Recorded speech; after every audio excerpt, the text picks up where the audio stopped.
Here we go. Good afternoon. This is Aaron Goh from D Flat Studios. Thank you so much for joining us. This afternoon, we have Jason with us. We're very excited to have him on. Clearly no stranger to classical music lovers in Singapore, concert goers, well, in Singapore and Hong Kong, as well as in the UK.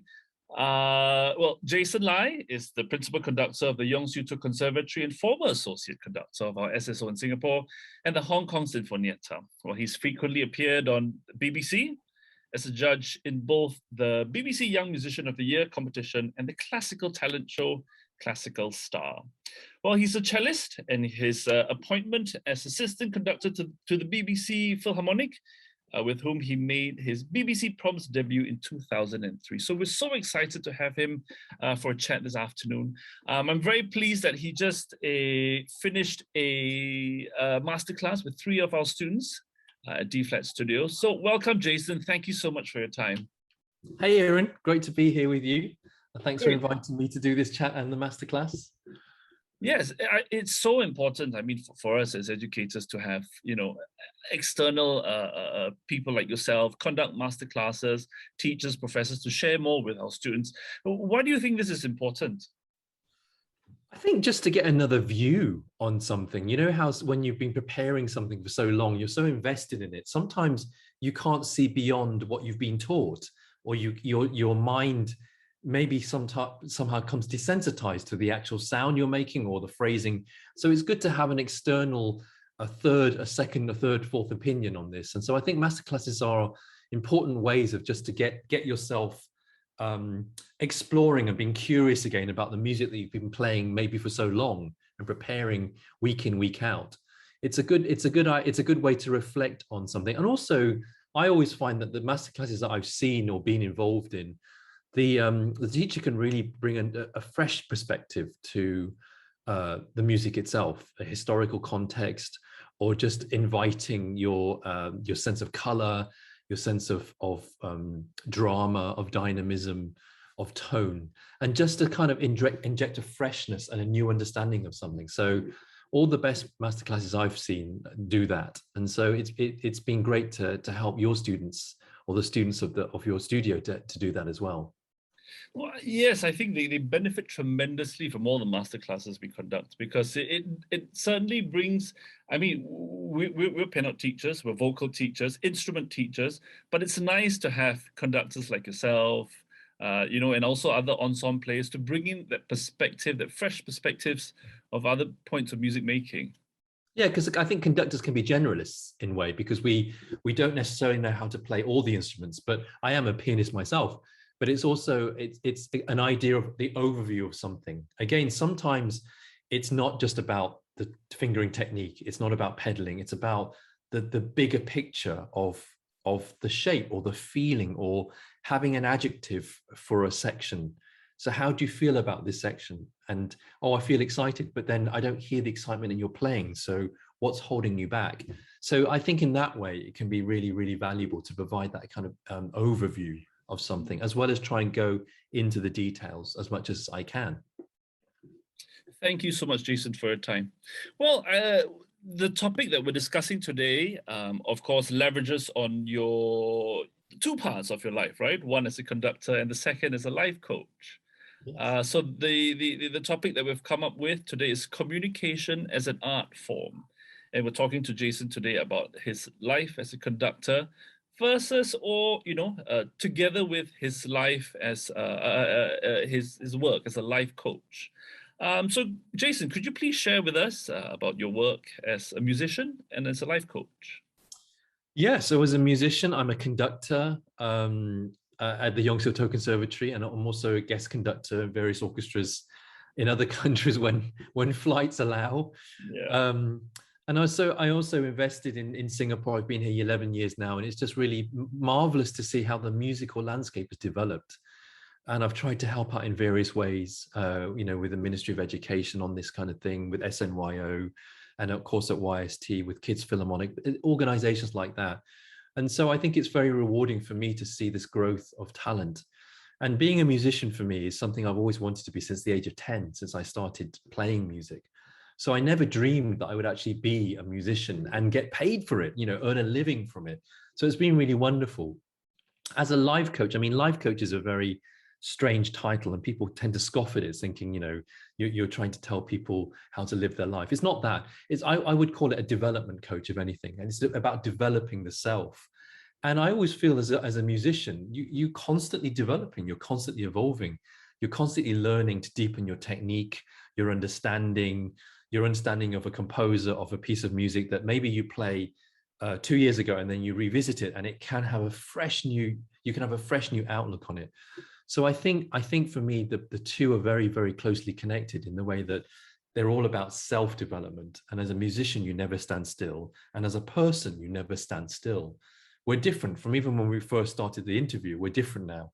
We have different thoughts, different feelings. And so, and it's the liveness of what goes on. And you and I both know that live concerts are a joy to be at, because the liveness of what's going to happen, we don't know. And we hope it's going to be a very great concert. And we hope that the pianist or the musician or the orchestra creates something magical, or create something that didn't even happen at rehearsal. So I love that aliveness. And being alive is about being in the moment. And when I coach people in self-development, it's about who's showing up at the moment. So I think they're very, very closely connected. And I enjoy both the things that I do. I mean, I do presentation coaching as well, leadership coaching, and TV presenting. And all these things demand that you show up and be there in spirit, in soul, with whoever's watching. What are some of the parallels then in these two spheres of what you do with your time as a musician as well as a life coach? Parallels? Yeah, I think for me, music is also about feeling. A lot of it can seem about technical considerations. And I think when you're first starting off, it's important to be able to do your arpeggios, your scales well. Your teacher might say scales and arpeggios are the bedrock of music, and it's true, they are. But when you go beyond that, it's something that kind of can't be taught, the feeling of something. So when you're playing, it doesn't matter what grade you're doing, whether you're doing grade 1 piece, diploma recital, or a concert at Carnegie Hall. If you can't bring your sense of feeling to something, it's not going to work out. And so for me, when I'm coaching clients, when I have someone opposite me or a group of people, it's important that they show up in the way that they want to, and then that they're actually feeling what's going on with them. And so I want them to experience themselves whole, fully, as they're unfolding. And again, it's the same with the musician. You're on stage and you're playing a Mozart sonata. I'm interested in how you unfold with the sonata, because the music itself maybe doesn't have a narrative in the sense that Mozart wrote a story, but are you creating a story? Are you giving it drama? And if so, what is that about, and where is it from? And it's the same thing when I'm coaching. People have issues, come to me with things that they want to talk about, and I'm interested in where those things come from and what they're feeling about it. So I think in that way, there's a lot of parallel in those in what I do. I want to pick up about what you mentioned earlier about aliveness. Now that COVID has really, put a stop to a lot of concerts for a good 18 months now. Yeah. What's happening in your life in where live concerts are concerned? Well, for a long time, there was no live concert, or at least it was streamed. Yeah. So we now have a lot of streaming like this. It's the streaming that goes on, and it's a streaming of a live event. And that's fine. I mean, I'm very grateful for that. But there's nothing better than walking out on stage and feeling a room full of people, with the expectation or with the excitement of what's going on. So, I mean, I think I'm very grateful for technology. I really am. But you can't beat going to a live orchestral concert. You can't beat the thrill of hearing Shostakovich 5 live or a Mahler symphony, because it's the sound that comes to you as well. So being live makes you alive. And being alive gives you a life. So I think it's really important to experience in the moment, especially if you're a musician. You can't be a person of rote, of learning, and then you just regurgitate that. It's about forgetting what your teacher has said and just being who you are on stage at that moment, and giving of yourself, of what you really feel about the music. And if you don't feel anything about the music, then be curious about why. Maybe you don't like the piece. Maybe find another piece, or maybe try to understand, is there fear blocking you about showing up about the piece that you're playing? What is it? Maybe you're scared about a passage which has big leaps. So therefore, maybe practice the leaps slowly and build your self-confidence until you can really let go and enjoy the music. And at the end of the day, there's no such thing as perfect, is there? I think all the best, some of the best, most of the best recordings I've heard have little imperfections, and that's what makes Absolutely. it wonderful, Yeah. right? So very wonderful. And a person that is really human is flawed. We Yes. have our little flaws and things that we don't like or people don't like about us. That's what makes us who we are, and that's fine. It's good. Very wise words, very, very wise words. Well, we're talking about communication today. So, well, we know it's important, but can you tell us, especially to our music students, how important, or rather make to them plain and simple, how important non-verbal communications, the cues are where music is concerned, particularly playing in an ensemble or an orchestra? Very important. You look at a great orchestra like the Berlin Philharmonic, and you sense that there's aliveness on stage because everyone is involved and invested. And actually, somatic means with the body, somatic. So soma with the body, and they're somatically aware. Everyone's aware of their body and alive, and you could see it in their eyes and the way they move.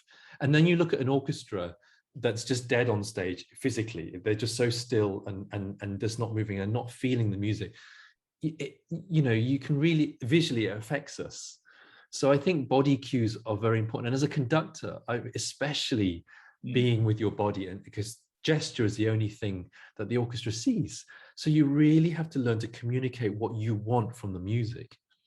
And I think it's not just conductors need to learn to do that. I think pianists, violinists, oboists, percussionists need to fully feel in their body what the phrase is. Is it exciting, dashing scales? If it is, then are you really, really feeling? I don't expect people to start flinging themselves around the piano, but are you physically aware of what's happening?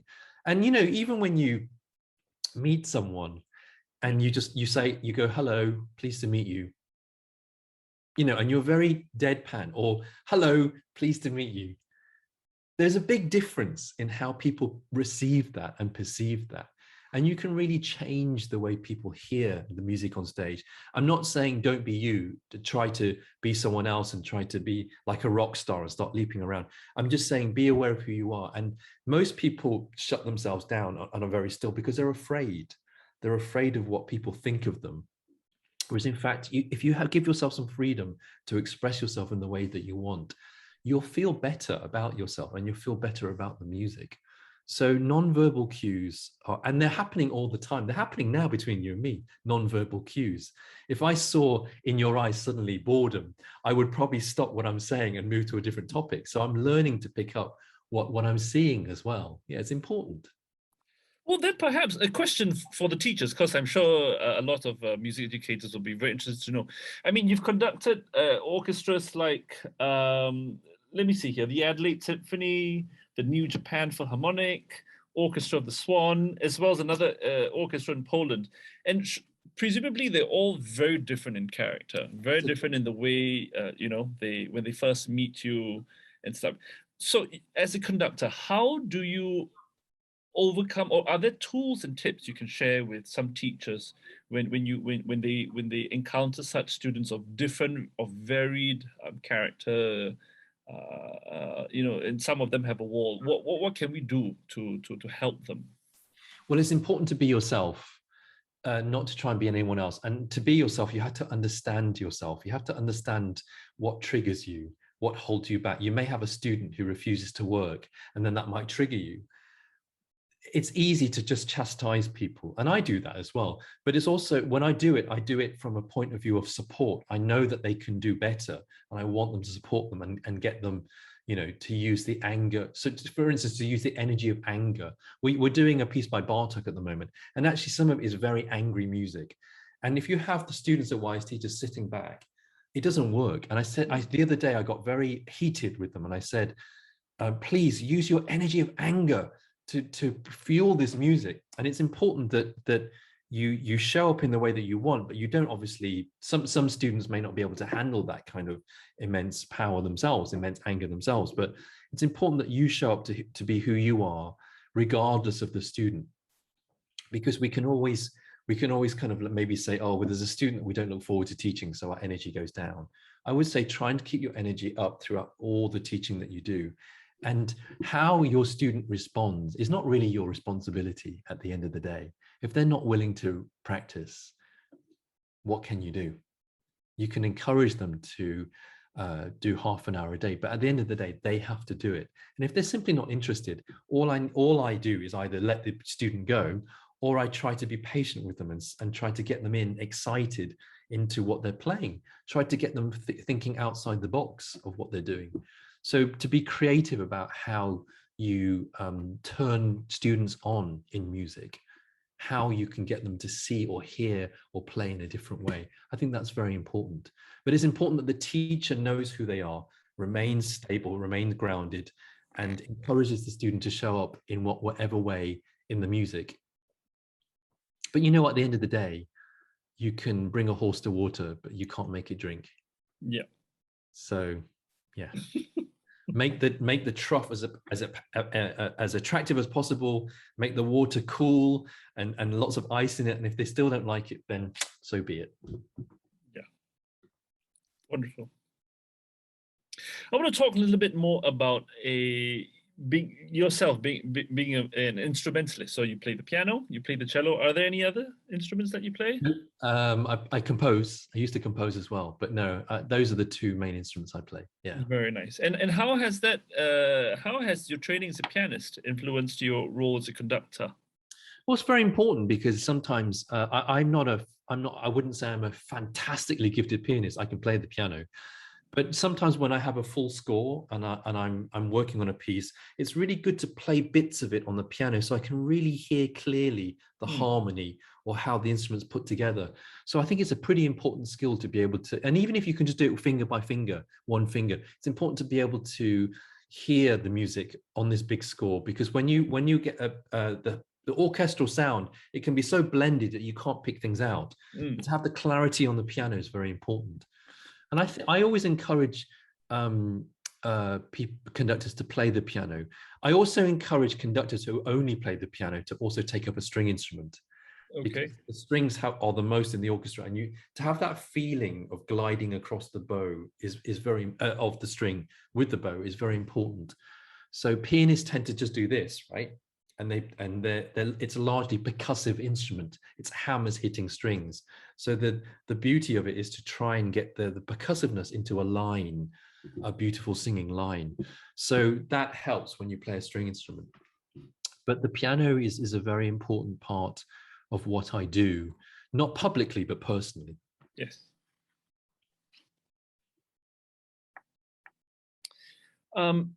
Again, as a conductor and pianist, can you share how our students ought to articulate composers' intentions more clearly at the keyboard? Or bear in mind, how can they communicate color, tone, or the character of the piece? Yeah, well, first it is awareness. One has to be aware, and sometimes teachers teach in a way that robs the student of awareness.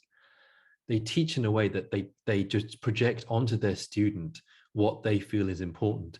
Whereas I think it's important to actually get the student to be aware of what's happening and what's not happening. Can you hear that the tone color is not right here?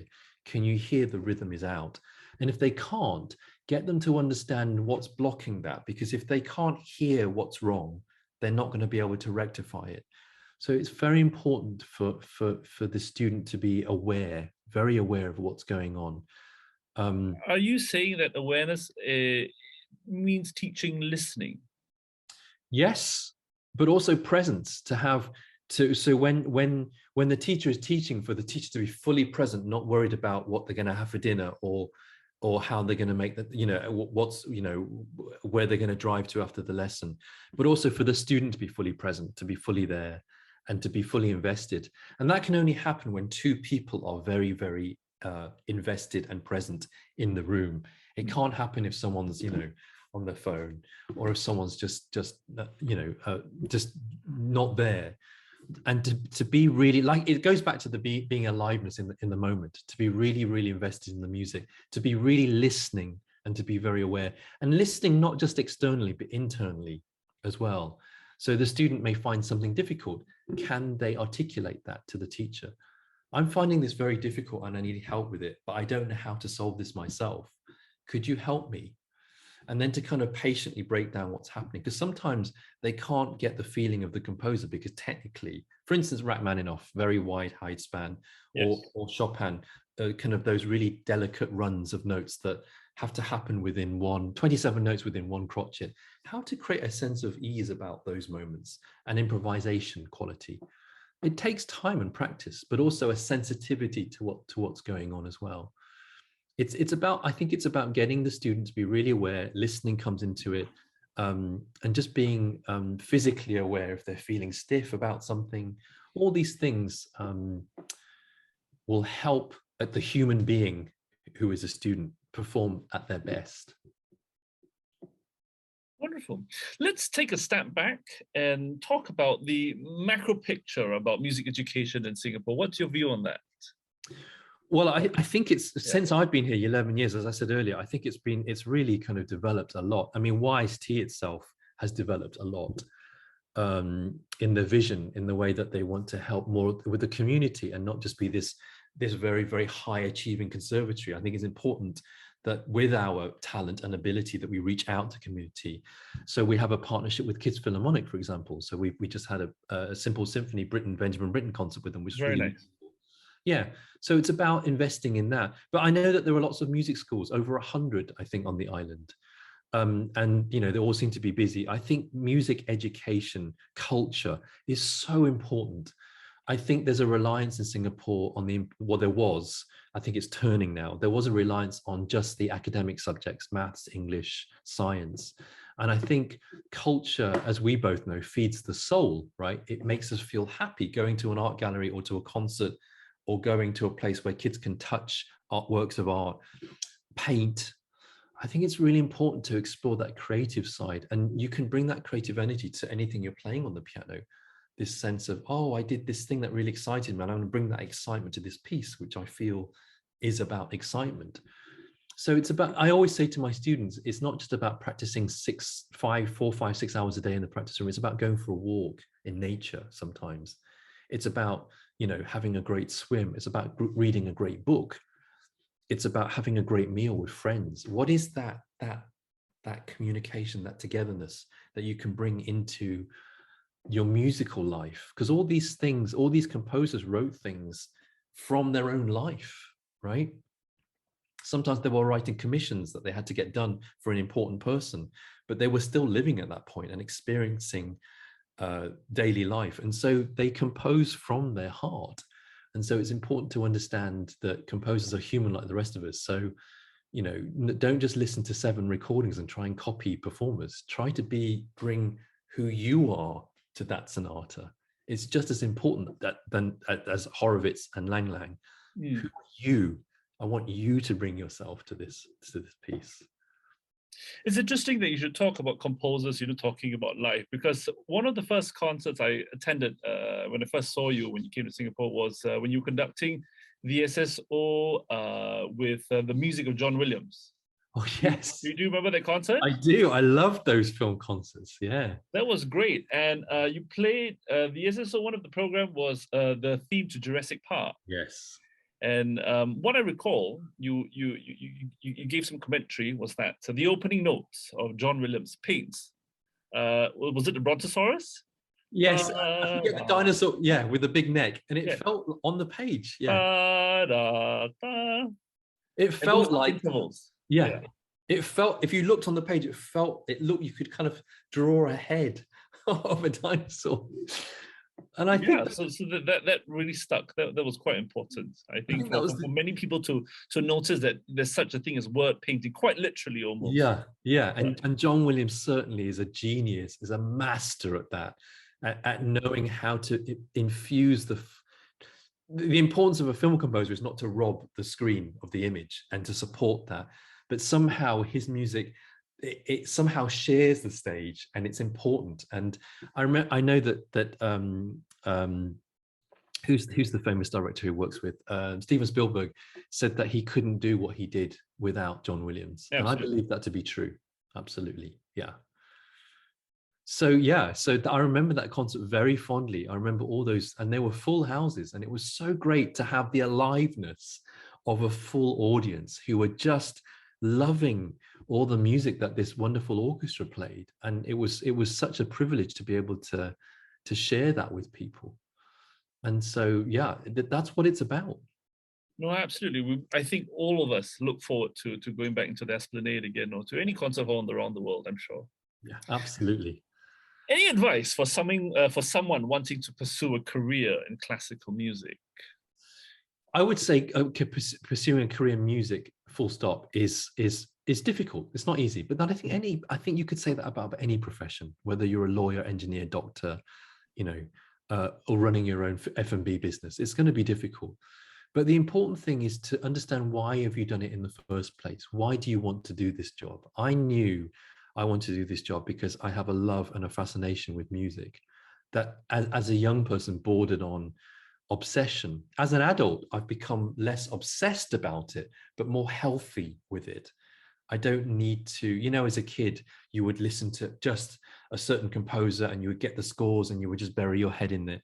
I'm not so like that these days because I'm more rounded as a person. I love drawing. I love going out for walks. I love hanging out with friends, but all that stuff informs my music.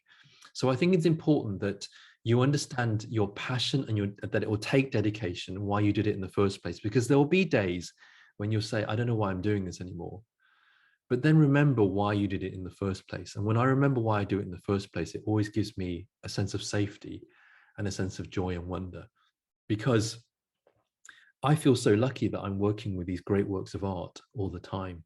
So basically, where you're basically working with Mona Lisas. You're basically with learning with great works of art by Monet, etc. Right, Picasso's.